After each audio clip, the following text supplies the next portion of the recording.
জি, মায়ের মতন মা পাইছি যে বাবা অসুস্থ, কালো বাবাকে নিয়ে থাকে। আচ্ছা, উনি কি কোনো কাজ কাম করতে পারে না? জি। কে বাবা? আপনার এই মা?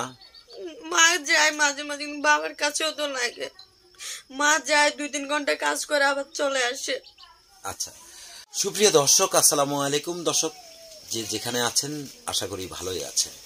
তো ক্যামেরা স্ক্রিনে দেখতে পাচ্ছেন একজন শুয়ে আছে, একজন বসে আছে।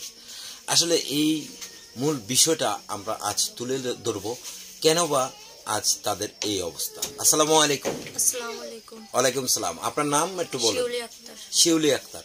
তো শিউলি আক্তার, আসলে যে আপনার বাবা যে শুয়ে আছে, হ্যাঁ, আসলে কি হয়েছে একটু যদি বলতেন। বাবা প্রায় আরো 8 থেকে 9 বছর আগে বাংলা রিক্সা চালাতো। ওখান থেকে বাবা একটা অ্যাক্সিডেন্ট করছে, করার পর কোন রকম হালকা পাতলা ওষুধ খাওয়াছে। খাওয়ার পরে বাবা আস্তে আস্তে পায়ের মুড়িয়াতে একটা বিষ উঠে মেসের মতন উঠে পরে বাবা ওটারে বেলেট দিয়ে কাটছে। কাটার পরে মুড়িয়া পচে গেছে। দুবার মুড়িয়া কাটছে, কাটার পরে কোনো ইয়ে হয় না। আস্তে আস্তে ব্যথা বাড়তেছে। পরে পায়ের গিরার নিচে কেটে ফেলছে। কেটে যাওয়ার পরে এখন কেটে দেওয়ার পরে 5-6 মাস ভালোই ছিল। তারপরে এখন আবার অসুস্থ হয়ে গেছে। এখন পা অর্ধেকে নাই, রান পর্যন্ত আছে। আচ্ছা, তো আসলে বাবা সুস্থ থাকায় কেমন ছিলেন আর এখন কেমন আছেন যদি একটু বল। বাবা সুস্থ থাকা অনেক ভালোই ছিলাম, খুব হ্যাপি ছিলাম, হাসি মুখে ছিলাম। এখন তার ওটা না, এখন খুব কষ্টতে আছি আমি। এখন কি ধরনের কষ্টগুলো সেগুলো একটু যদি বলতেন। বাবাকে ডাকতে পারি না, কিছু করতে পারি না। বাবাকে সারাক্ষণ এভাবে শোয়াতে দেখি, বাপ বলেন জোরে ডাকতে পারি না। দর্শক আসলে শুনতে পাচ্ছেন মেয়ের কান্না বাবার জন্য। তো এই পৃথিবীতে কি কেউ নেই তাদের এই চোখের পানিটা দেখতে পাচ্ছেন, চোখ দিয়া টলটলায় পানি পড়ছে, এই চোখের পানিটা মুছে দেওয়ার মতো একটু সহযোগিতার হাত বাড়িয়ে দেওয়ার মতো কি কেউ নেই?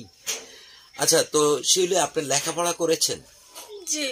কতটুকু লেখাপড়া? ক্লাস 5 পর্যন্ত। আচ্ছা, ক্লাস 5 পর্যন্ত লেখাপড়া করেছেন। এর আগে আপনার একটা লাইফ করেছিলাম আমরা, যে খাইতে পারেন না, পড়তে পারেন না, সেই কথাগুলো একটু বলতে পারবেন যে আসলে কি হয়েছে একটু বলেন তো আমাদের দর্শকদের।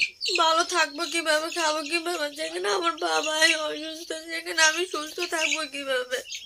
বাবা অসুস্থ তো সংসার তো ডুবে যায়। আমাদের হাল ধরার মতো আমাদের বড় ভাই নেই, কেউ নেই ছিল। বাবে তো অসুস্থ হয়ে গেছে এখন। আচ্ছা, সংসারের মধ্যে কি আপনিই বড়? জি, আমি বড়। আচ্ছা, আপনার ছোট কয়জন আছে?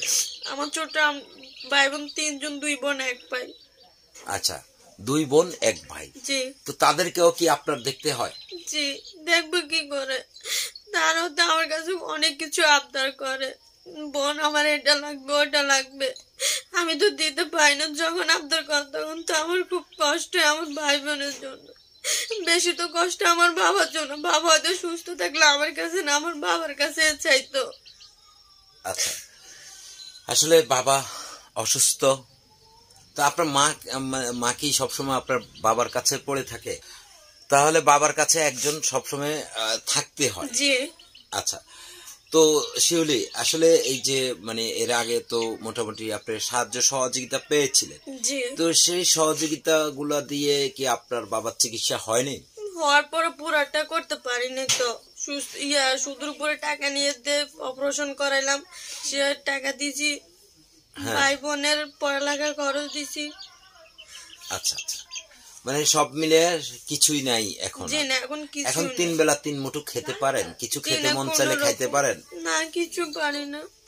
বাবাকে যখন বাবা সুস্থ থাকতো বলতে বাবার সাথে সাথে নিয়ে আসতো, এখন তো বাবাকেও বলতে পারি না।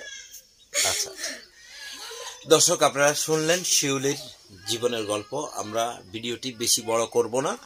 তো আপনারা যেখানে আছেন, তার বাবা ক্যামেরার স্ক্রিনেই আছে, দেখাই আছে আপনাদের কে। আমরা একটা লাইভও দিয়েছি, সেখানেও আছে।